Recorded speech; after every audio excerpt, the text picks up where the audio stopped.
ओम श्री विष्णवे नमः। हरे कृष्ण। आप सभी का दिन शुभ हो। आज दिनांक है 11 मई और दिन है रविवार और आज वैशाख मास के शुक्ल पक्ष की चतुर्दशी तिथि रात 8:01 तक समाप्त होगी।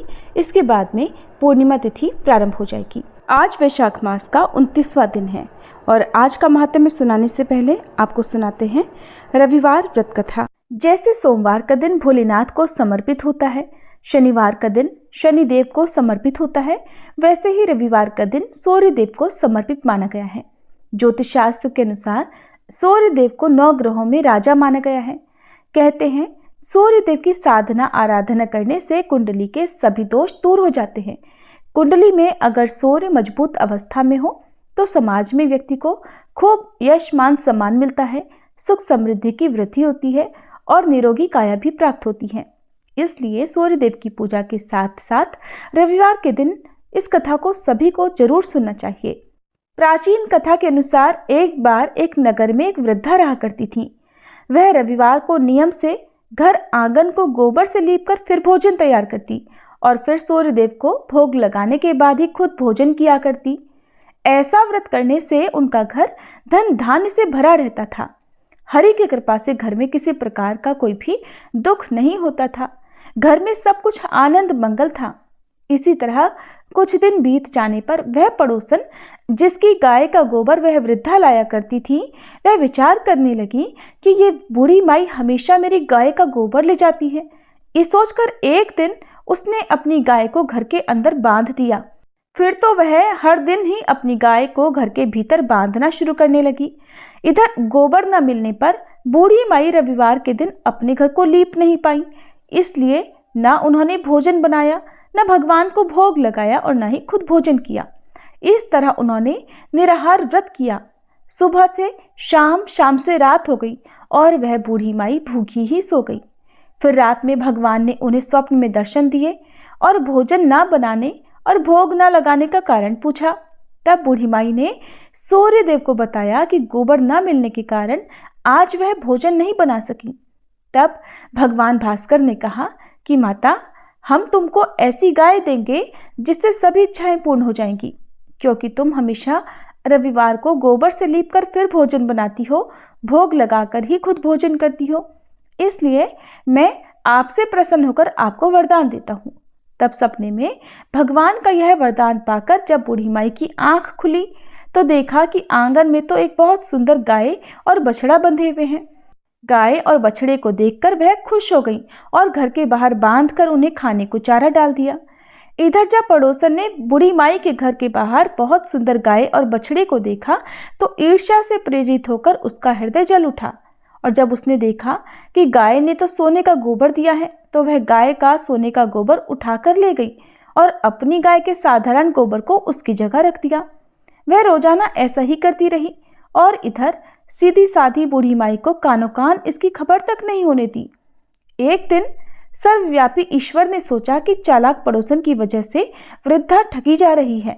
तब एक शाम उन्होंने अपनी माया से बड़े जोर की आंधी ला दी। आंधी के डर से वृद्धा ने अपनी गाय को घर के भीतर बांध दिया। जब गाय ने गोबर दिया तो वह हैरान रह गई। फिर तो वह रोजाना अपनी गाय को घर के भीतर ही बांधने लगी। उधर पड़ोसन ने देखा कि गऊ घर के अंदर बंधने लगी है और वह सोने का गोबर उठाने में कामयाब नहीं हो पा रही है, तो कुछ उपाय ना देखकर एक दिन पड़ोसन ने राजा के महल में जाकर सारी बात बता दी। पड़ोसन ने राजा से कहा, महाराज, मेरे पड़ोस में एक वृद्धा के पास ऐसी गाय है जो आप जैसे राजाओं के ही योग्य है और वह गाय रोजाना सोने का गोबर देती है। आप सोने से प्रजा का पालन कीजिए। वृद्धा भला उस सोने का क्या करेगी? राजा ने ये बात सुनी तो सुनकर अपने दूतों को वृद्धा के घर जाकर गाय लाने की आज्ञा दी। वृद्धा सुबह सुबह ईश्वर को भोग लगाकर भोजन ग्रहण करने ही जा रही थी। तभी राजा के सेवक गाय खोलकर ले गए। ये देखकर वह बहुत रोई चिल्लाई, लेकिन कर्मचारियों ने एक न सुनी। उस दिन फिर वृद्धा गाय के वियोग में भोजन न कर पाई और रात भर रो रो कर भगवान से गाय को पुनः पाने की प्रार्थना करती रही। वहीं दूसरी ओर राजा गाय को देखकर बहुत प्रसन्न हुआ और सुबह जैसे ही वह उठा तो सारा महल गोबर से भरा दिखाई दिया। राजा ये देखकर घबरा गया। भगवान ने रात में राजा को स्वप्न में कहा, हे राजा, गाय वृद्ध को लौटा देने में ही तुम्हारी भलाई है। रविवार के व्रत से प्रसन्न होकर मैंने उस वृद्धा को ये गाय दी थी। सुबह होते ही राजा ने वृद्धा को बुलाकर बहुत सारा धन देकर सम्मान सहित गाय और बछड़ा उसे वापस कर दिया। इसके साथ ही पड़ोसन को बुलाकर उचित दंड भी दिया। ऐसा करने से राजा के महल की गंदगी दूर हो गई और उस दिन राजा ने नगरवासियों को आदेश दिया कि अपनी समस्त कामनाओं की पूर्ति के लिए वे सभी रविवार का व्रत रखा करें। और जब प्रजा ने रविवार व्रत का पालन करके कथा का श्रवण किया तो उन सभी के घर में सुख समृद्धि धन के भंडार भर गए। ऐसी है रविवार व्रत की महिमा। बोलिए सूर्य नारायण भगवान की जय। अब सुनिए आज का महात्म्य। जैमिनी जी कहते हैं, इसके बाद राजा इंद्रद्युम्न ने शिल्पशास्त्र में प्रवीण सभी कारीगरों को मंदिर के निर्माण कार्य में नियुक्त कर दिया। थोड़े ही समय में मंदिर इतना ऊंचा हो गया कि वह नीचे से दिखाई ही नहीं पड़ता था। उस समय भारतवर्ष में जितने समकालीन राजा थे वे सभी राजा इंद्रद्युम्न के उस पुण्य कार्य में संलग्न थे। वह मंदिर ऊंचाई में आकाश को छूता था और चौड़ाई में सभी दिशाओं को पूरा कर रहा था। उसमें जगह जगह पर सोना जड़ा हुआ था और अनेक प्रकार के रत्नों से वह परम उज्जवल लगता था। कहीं स्फटिक शिला का योग होने से उसकी छवि शरद ऋतु के बादलों की तरह सफेद जान पड़ती थी। कहीं काले पत्थर की बनी हुई दीवार बादलों की काली घटा सी दिखाई पड़ती थी। इस प्रकार परम सुंदर बने हुए भगवान श्री विष्णु के मनोहर प्रासाद अर्थात महल में विधि पूर्वक गर्भ प्रतिष्ठा करके बिजली गिरने आदि उपद्रवों से मंदिर को कोई नुकसान न पहुंचे, इसके लिए शिल्प शास्त्रों में निश्चित विधान के अनुसार अपने पुरुषार्थ से उपार्जित की हुई मणि आदि को यथायोग्य स्थानों पर लगाया गया। फिर मंदिर निर्माण के लिए आवश्यक सामग्री के अनुरूप बहुमूल्य वस्तुओं का वहां यत्नपूर्वक संग्रह करवाया गया। तीनों लोकों के राजा मन से भी जिसकी संभावना नहीं कर सकते थे, ऐसे मनोहर और कीर्ति बढ़ाने वाले मंदिर का अब निर्माण होने लगा।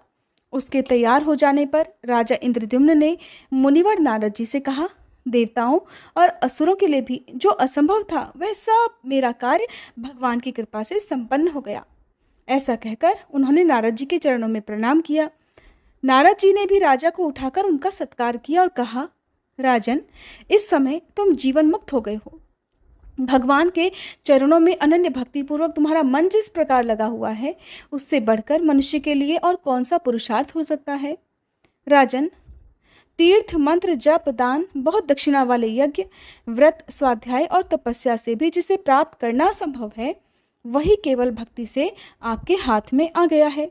राजन, तुम दीर्घ काल तक पृथ्वी पर स्थित रहकर बड़े बड़े उत्सवों और उपचारों से जगन्नाथ जी की उत्कृष्ट पूजा करो।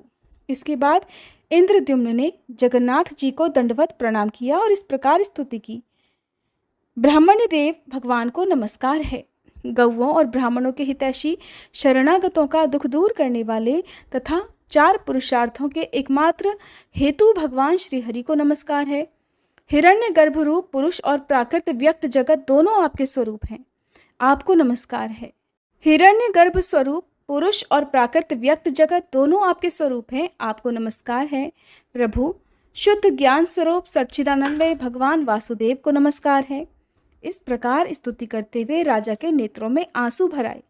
उन्होंने परिक्रमा करके बारंबार भगवान को प्रणाम किया। फिर जो भी अन्य देवता वहां आए थे वे प्रसन्नतापूर्वक भगवान को प्रणाम करके हाथ जोड़कर उनकी स्तुति करने लगे।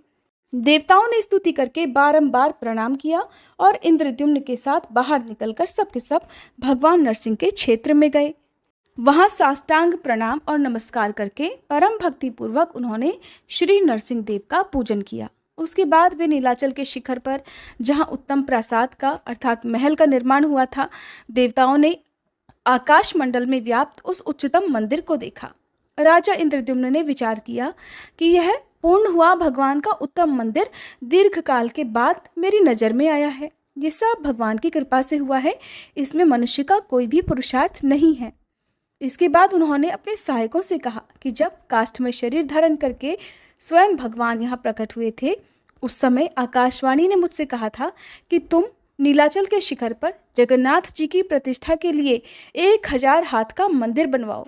फिर उसकी स्थापना के समय श्री ब्रह्मा जी सिद्धों, ब्रह्म ऋषियों और देवताओं के साथ पधारेंगे। इसके बाद राजा ने नारद जी से पूछा, हे मुनि श्रेष्ठ, मैं प्रतिष्ठा विधि की वस्तुओं के विषय में कोई भी जानकारी नहीं रखता। जो जो एकत्रित करने योग्य वस्तुएं हों उन सबको आप क्रम से बता दीजिए। राजा के इस प्रकार कहने पर नारद जी ने शास्त्र के अनुसार विचार करके सभी सामग्रियों की सूची एक पत्र पर लिखकर उन्हें दे दी। राजा ने वह पत्र पद्मनिधि को दिया और कहा, इसमें लिखी हुई सारी वस्तुएं एकत्रित करो। ब्रह्मा जी के लिए दिव्य भवन का निर्माण करो। ब्रह्म ऋषियों, इंद्रादि देवताओं, सिद्धों, मनुष्यों तथा मुनीश्वरों के लिए यथा योग्य स्थान बनाओ। इस प्रकार आदेश देते हुए राजा इंद्रद्युम्न से नारद जी ने कहा, राजन, 3 रथ भी तैयार कराइए। भगवान वासुदेव के रथ पर गरुड़ ध्वज फहरा रहा हो। सुभद्रा जी के रथ के ऊपर कमल के चिन्ह से युक्त ध्वजा लगाई गई हो। श्री बलभद्र जी के रथ पर ताल ध्वज या हल्के चिन्ह युक्त ध्वज होना चाहिए। श्री विष्णु के रथ में 16, बलभद्र जी के रथ में 14 और सुभद्रा जी के रथ में 12 पहिए होने चाहिए। चक्रधारी श्री विष्णु के रथ का विस्तार 16 हाथ, बलभद्र जी के रथ का विस्तार 14 हाथ और सुभद्रा जी के रथ का विस्तार 12 हाथ का हो। नारद जी के इस वचन को सुनकर एक दिन में 3 रथ बनाए गए, जिनके धुरे, चक्के, खंभे और द्वार सभी सुंदर थे। तीनों रथों का विस्तार उत्तम था। सब में सुंदर ध्वजा पताका लगी हुई थी। तरह तरह की चित्रकारी से वे तीनों रथ बड़े मनोहर प्रतीत होते थे। उनमें लगाम और बागडोर से युक्त वायु के समान वेग वाले सैकड़ों सफेद घोड़े जुते हुए थे। नारद जी ने शास्त्र के अनुकूल विधि से फिर रथों की प्रतिष्ठा की। इसके बाद ब्रह्मा जी की प्रेरणा से उस उत्तम प्रासाद के समीप शुभ मुहूर्त में सब देवता आ पहुंचे। राजा इंद्रद्युम्न की आज्ञा से विश्वकर्मा जी ने एक बहुत बड़ी रत्नमयी शाला तैयार की। उसमें प्रतिष्ठाकालिक पूजन के उपयोग में आने वाली वस्तुएं, हविष्य, समिधा, कुशा और अनेक प्रकार के भोजन और संपत्ति का संचय करके रखा गया। उस समय पृथ्वी पर गाल नामक राजा राज्य करते थे। उन्होंने भी माधव की एक पत्थर की मूर्ति बनवाई और उसके लिए एक छोटा सा मंदिर तैयार करा के उसमें उसकी स्थापना और पूजा की। फिर दूत के मुख से राजा इंद्रद्युम्न के उद्योग को सुनकर राजा को बड़ा क्रोध हुआ और वे सेना सहित क्रोधित होकर नीलाचल पर आ गए। वहां आने पर उन्होंने प्रतिष्ठा का ऐसा आयोजन देखा जो मनुष्यों के लिए स्वप्न में भी दुर्लभ था। उसे देखकर राजा के मन में बड़ा विस्मय हुआ। फिर वहां के सारे वृतांत को जानकर राजा गाल ने अपने आप को कृतार्थ माना और अनुभव किया कि इससे बढ़कर कल्याणकारक कर्म न हुआ है, न होगा। फिर तो वे हाथ जोड़कर राजा इंद्रद्युम्न के समीप गए और बोले, देव, आप राजाओं के राजा तथा जीवन मुक्त हैं, मैं आपकी क्या स्तुति करूं? आप मुझ पर प्रसन्न होइए। इस प्रकार निवेदन करते हुए श्रेष्ठ राजा गाल ने इंद्रद्युम्न से कहा, राजन, आप अपनी तुच्छता का अधिक बखान क्यों करते हैं? आप भी सार्वभौम सम्राट और भगवान विष्णु के भक्त हैं। प्रजाओं के पालन में तत्पर रहने वाला राजा प्रजा के रक्षा रूप उत्तम मार्ग पर चलकर इस लोक में कीर्ति और धर्म को उपार्जित करता है। आप तो भगवान के भक्त हैं, इसलिए आपको विशेष रूप से सफलता मिलेगी। राजन, काष्ठ रूप में अवतरित हुए साक्षात भगवान विष्णु का ही ये प्रसाद है। 4 स्वरूपों में व्यक्त हुए भगवान जनार्दन की इस मंदिर में स्थापना करके मैं यह मंदिर आपको ही सौंपकर चला जाऊंगा। आप ही इसमें पूजा आदि की व्यवस्था करेंगे। ये सब सुनकर राजा गाल बहुत प्रसन्न हुए। इंद्रद्युम्न ने जो जो आदेश दिया उसका वे बड़ी शीघ्रता के साथ और श्रद्धा के साथ पालन करने लगे। इस प्रकार सब सामग्री जुट जाने पर देवताओं से घिरे हुए सिंहासन पर विराजमान राजा इंद्रद्युम्न इंद्र की तरह शोभा पाने लगे।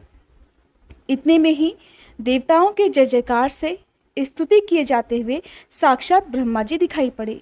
राजा इंद्रद्युम्न ने दोनों हाथ जोड़कर भक्ति भाव से उन्हें मस्तक झुकाया तथा गालराज और नारद जी के साथ भूमि पर सिर रखकर साष्टांग प्रणाम किया।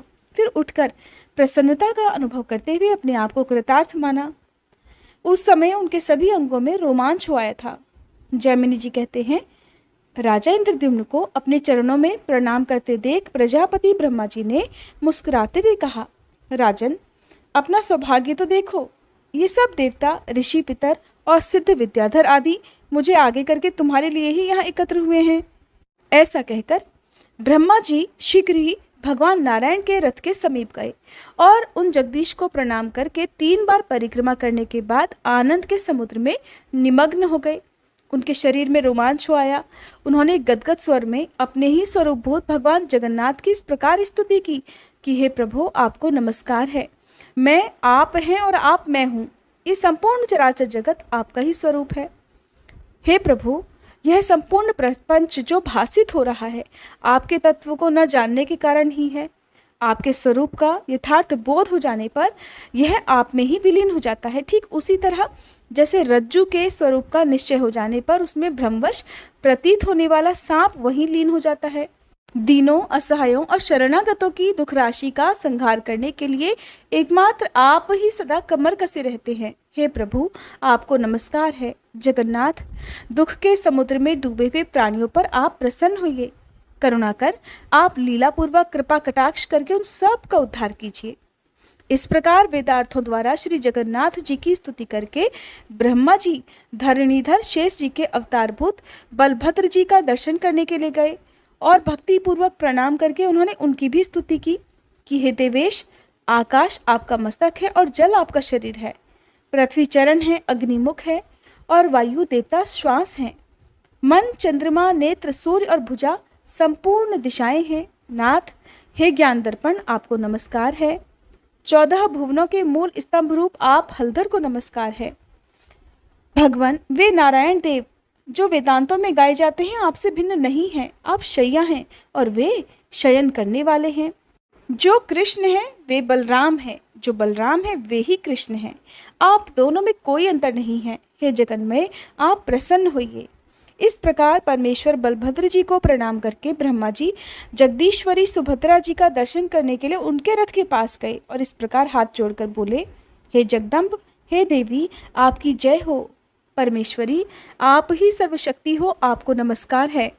कैवल्य मोक्ष प्रदान करने वाली है सुभद्रा देवी, मैं आपको प्रणाम करता हूँ। हे कल्याणमयी सुभद्रे, आपकी जय हो। इस प्रकार ब्रह्मा जी ने कल्याणमयी सुभद्रा जी की स्तुति करके उन्हीं के समीप रथ पर विराजमान भगवान श्री विष्णु के चौथे स्वरूप चक्र सुदर्शन को भी प्रणाम किया। फिर बड़ी भक्ति से उनकी भी इस प्रकार स्तुति की कि हे सुदर्शन, आप महाज्वालामय हैं। आपकी प्रभा करोड़ों सूर्यों के समान है। जो अज्ञान रूपी अंधकार से अंधे हो रहे हैं उन्हें वैकुंठ का मार्ग दिखाने वाले आप ही हैं। आप नित्य शोभाशाली तथा वैष्णवों के अपने धाम हैं। आप भगवान विष्णु के ही एक स्वरूप हैं। मैं आपको प्रणाम करता हूँ। इस प्रकार प्रणाम और स्तुति करके ब्रह्मा जी देवताओं के साथ मंदिर के पास गए और वहाँ उन्होंने अपने मन को अनुकूल लगने वाली परम सुंदर शाला देखी। फिर वे राजा के दिए हुए दिव्य सिंहासन पर आसीन हुए। ब्रह्मा जी की आज्ञा से राजा इंद्रद्युम्न ने शांति कर्म करने के लिए महामुनि भरद्वाज जी का वरण किया।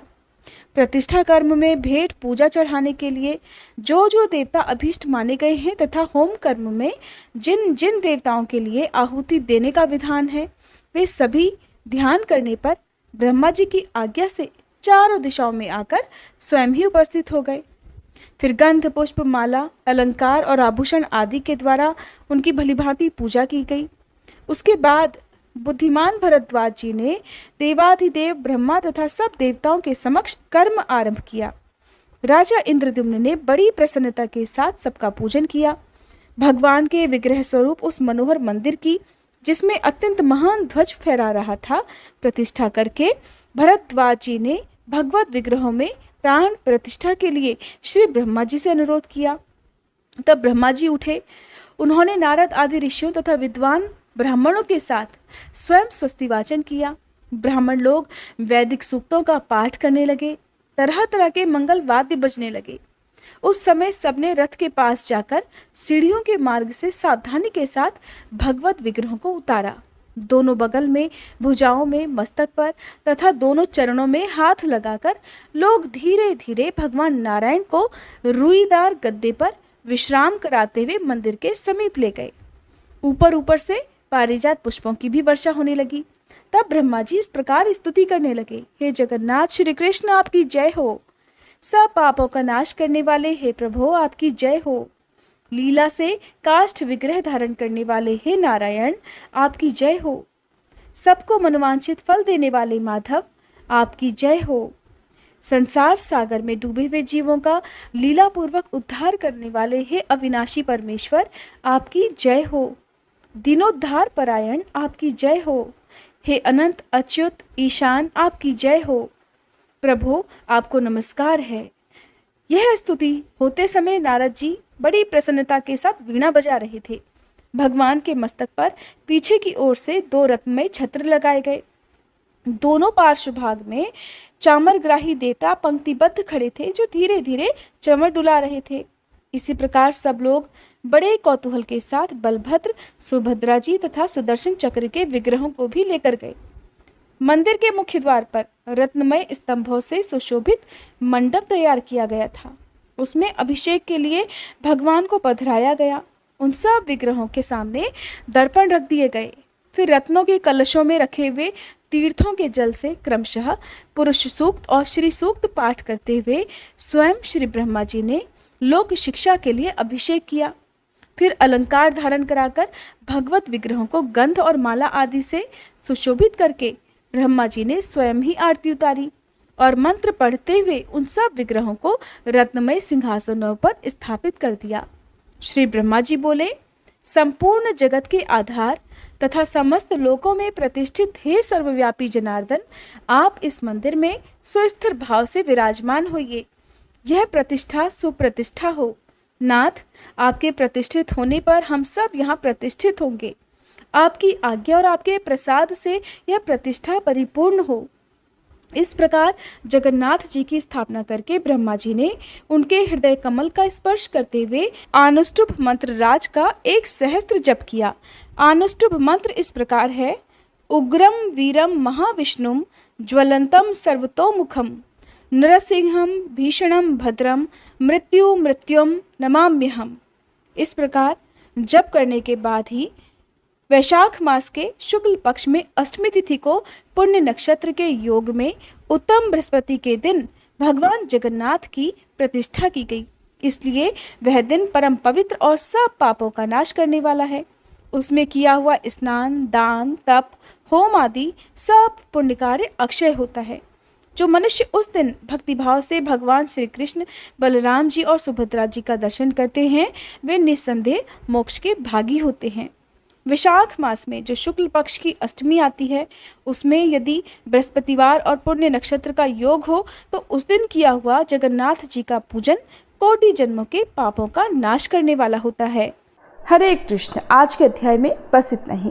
इसके बाद कल का अध्याय वैशाख मास का अंतिम अध्याय होगा। अब सुनिए श्री विष्णु चालीसा पाठ। श्री विष्णु चालीसा पाठ।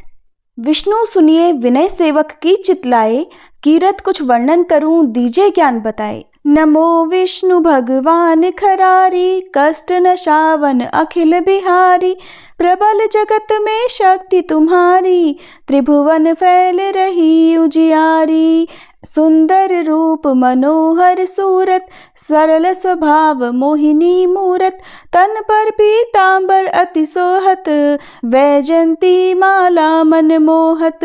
शंख चक्र कर गदा विराजे, देखत दैत्य असुर दल भाजे। सत्य धर्म मद लोभ न गाजे, काम क्रोध मद लोभ न छाजे। संत भक्त सज्जन मन रंजन, धनुज असुर दुष्टन दल गंजन। सुख उपजाए कष्ट सब भंजन, दोष मिटाए करत जन सज्जन।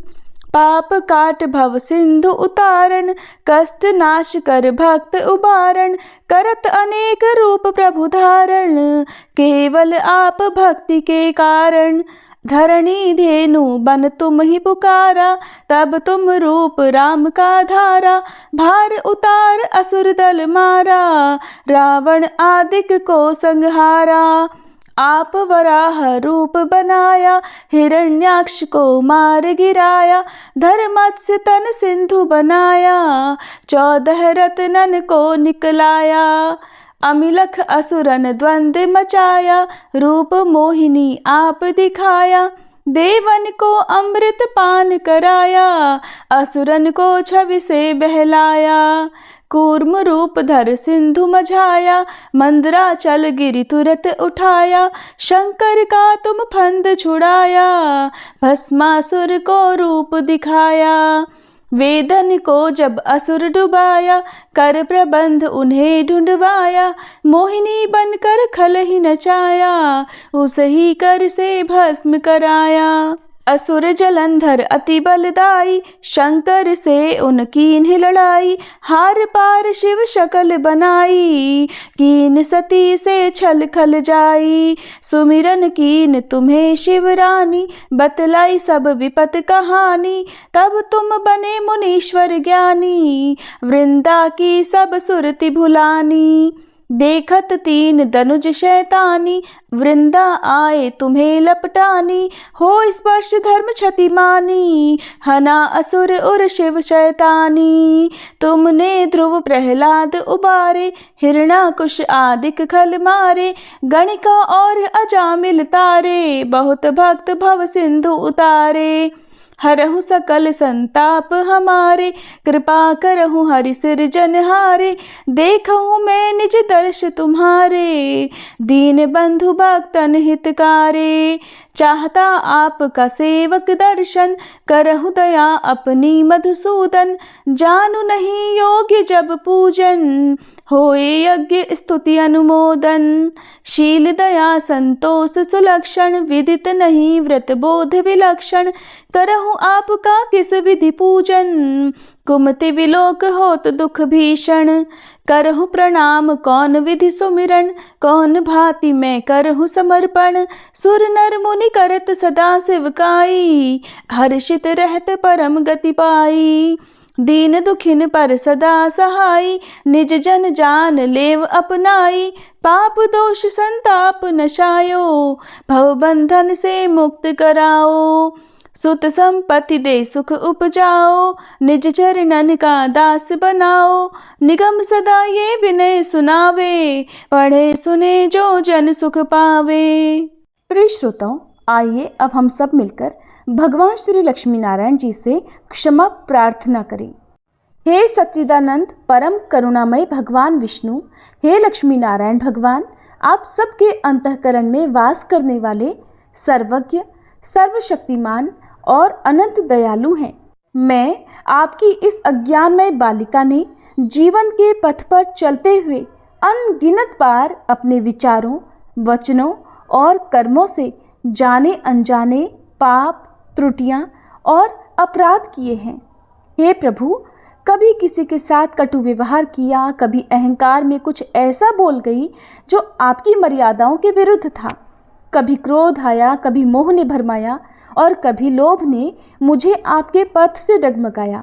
परंतु प्रभु, आप तो क्षमाशील हैं।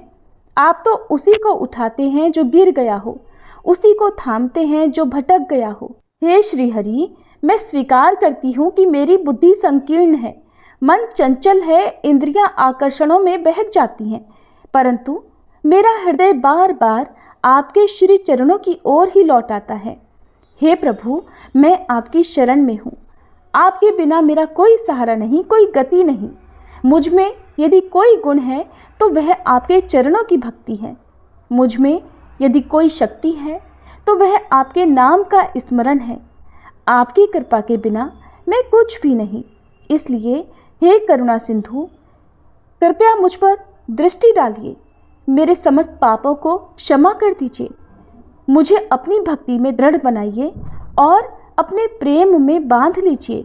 मैं न योग जानती हूँ, न यज्ञ, न तप, न व्रत। मैं तो केवल एक बात जानती हूँ कि आप मेरे हैं और मैं आपकी हूँ। यही संबंध मेरी आत्मा की अंतिम पहचान है। प्रेम से बोलिए श्री लक्ष्मी नारायण भगवान की जय, श्री कृष्ण भगवान की जय।